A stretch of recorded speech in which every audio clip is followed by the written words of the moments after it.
You ask Tiger to solve. This deals with linear equations with one unknown.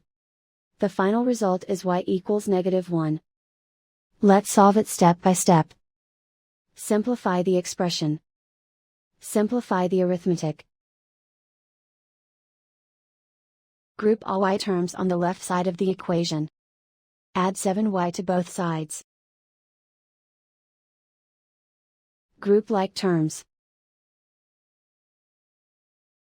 Simplify the arithmetic.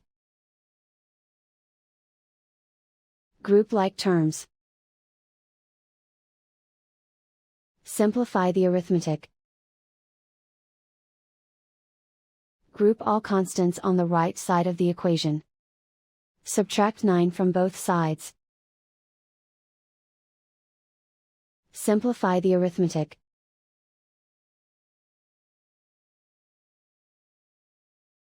Isolate the y. Divide both sides by 8.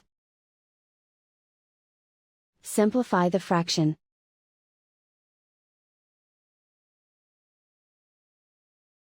And so the final result is y equals -1.